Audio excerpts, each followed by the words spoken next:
Fala galera, sejam bem-vindos a mais um The Mullet Show. E depois de falar de Geoff Johns, agora eu vou falar de um roteirista que muitos fãs de quadrinhos nem queriam lembrar que existiu: Chuck Austen.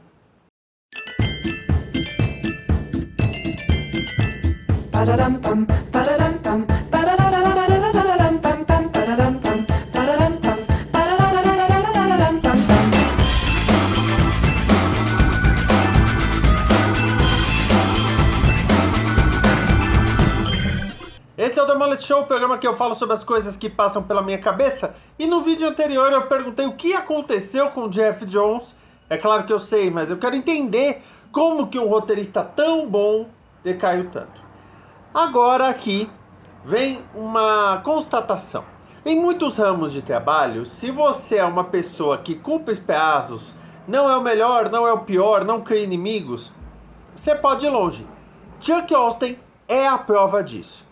A carreira dele, ele americano, começou quando ele desenhou 2 edições e meia de Miracle Man. Exatamente, ele desenhou Miracle Man na fase do Alan Moore, ou o escritor original. Depois disso, ele passou a fazer uma coisinha aqui, uma coisinha ali, inclusive para DC Comics, em que ele fez uma história da Lady Fantasma na Action Comics. Mas a carreira dele decolou mesmo foi na Marvel dos anos 2000. Na fase de Grant Morrison, em que os X-Men foram reformulados, acho que era o Joe Kelly, ia ficar com Uncanny X-Men, mas ele saiu por desentendimentos e chamaram Chuck Austen, que ficou mais de 30 edições. Nesse tempo, ele teve os refugos que os outros não queriam: Destrutor, Polaris, Homem de Gelo, e o que ele criou? Um novelão. Dá para dizer aqui que a grande influência do trabalho dele em X-Men veio da minissérie que ele fez anterior, que foi do Máquina de Combate para o selo Max. Ele escreveu e desenhou. Essa série é em preto e branco e ficou conhecida por ter muita violência e muito sexo, a ponto que eu nunca vi encadernado. Então a fase dele nos X-Men era basicamente insinuação atrás de insinuação e brigas o tempo todo. Dá para destacar desta fase dele aí, por exemplo, o casamento do Destrutor com a Annie, a enfermeira do Instituto Xavier, que foi parado pela Polaris. Ou eu também posso falar do fato do Fanático ter entrado para a equipe, ficando amigo do Sammy, o menino peixe-boi. Bom, quando Joss Whedon veio, houve uma mexida nos títulos e Chuck Austen foi para X-Men. Então imagine se você lia esse gibi, que era escrito por Grant Morrison, de repente recebeu Chuck Austen. Só piorou a coisa, porque o Homem de Gelo, por exemplo, queria brigar com todo mundo. Eu posso destacar aqui 2 passagens terríveis dele nos X-Men. Uma, o julgamento do Fanático, que tem a cena da Mulher Hulk transando com o Fanático e quebrando a cama. E a outra, em que o irmão do Míssil e da Scalpo, o Sam e a Paige Guthrie, revela que é mutante, eles vão visitá-lo, a Scalpo namorava com o Anjo, e eles decidem transar no ar, na frente de todo mundo, com a mãe dela vendo. Então dá pra ver que os roteiros dele não primavam muito pela qualidade, e principalmente ele sempre tentava dar essas pitadas.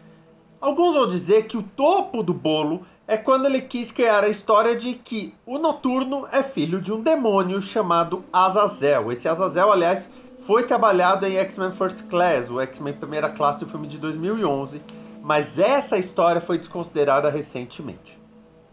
Depois dele escrever os X-Men, ele foi convidado para os Vingadores. Tudo bem que a reformulação do Brian Michael Bendis estava para sair, mas até lá, ele escreveu a história criando uma nova Capitã Bretanha e uma nova equipe de invasores. Por quê? Aliás, essa Capitã Bretanha, que agora usa o nome Lionheart, sumiu da face da Terra, tá? Junto com a enfermeira. Graças ao bom Deus. Não bastasse isso, ele foi para DC Comics. E na DC ele escreveu Action Comics, sim, ele escreveu a mensal do Superman, em que ele fez a Lana Lang se divorciar do Pete Ross e voltar a ter a disputa dela com a Lois Lane. Só que lembrando, o Superman já tinha casado com a Lois Lane. Então ele quis ressuscitar essa rixa por nada, basicamente. Pois é. E aí deram a Liga da Justiça pra ele. A Liga da Justiça, ele fez um arco que começa de forma interessante, com um pai de família que ganha poderes achando que é tal Superman, só que ele morre, e aí o Superman e os outros membros têm que ficar observando a família e repensando o seu papel como inspiração. É claro que tudo vai pro vinagre no final, quando os filhos viram vilões também. Depois disso, o Chuck Austen decidiu lançar um gibi, cópia do Authority, que era basicamente para ter mais violência e mais sexo do que a Authority da DC tinha. E na segunda edição, tá anunciando no final que ele tinha sido demitido do gibi. Com detalhe, o gibi é dele, só que ninguém entendeu a piada, então só pararam de ler. Desde então, Chuck Austen tem escrito basicamente gibis de tom erótico, que não tem muito público nos Estados Unidos, um público muito puritano por lá. E além disso, ele foi trabalhar na primeira temporada de Gravity Falls e também trabalhou no novo desenho da She-Ra. Uma coisa que dá pra dizer que Geoff Johns é que na fase áurea dele, como Crise Infinita e principalmente A Noite Mais Densa, ele tinha ideias de expansão de mitologia.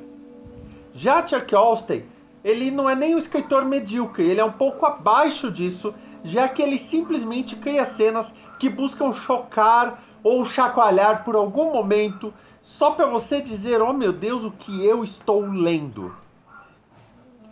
Tudo que o Chuck Austen escreveu para Marvel, você poderia resumir como um pra quê? Pra que criar um demônio pai do Noturno? Pra que fazer personagens fazendo sexo no ar? Pra que, enfim. Você já começou a entender a coisa toda. Pra que uma nova Capitã Bretanha? Do nada, do nadão, do Neida. Ninguém mais usou ela direito. Sabe? Se falar do material dele na linha Max, na linha adulta, ele também fez uma série da Electra, que ele só desenhou, e também fez outra minissérie do Máquina de Combate, que é o War Machine 2.0, que consegue ser um pouco pior que a primeira, porque ele decidiu fazer a arte no computador. E eu no Paintbrush fazia melhor. Então, o fã de quadrinhos, quando ouve o nome de Geoff Johns, fala, já foi melhor. Já quando ouve o nome de Chuck Austen, fala, já foi tarde. Obrigado por assistir esse vídeo. Deixe o seu comentário e também aquele like. Assine o canal para saber o que estamos fazendo e temos a nossa comunidade também no Discord. Se você achar que merecemos, ajude através do Pix. Aqui tem outros vídeos para você continuar acompanhando. Até mais, amor e paz.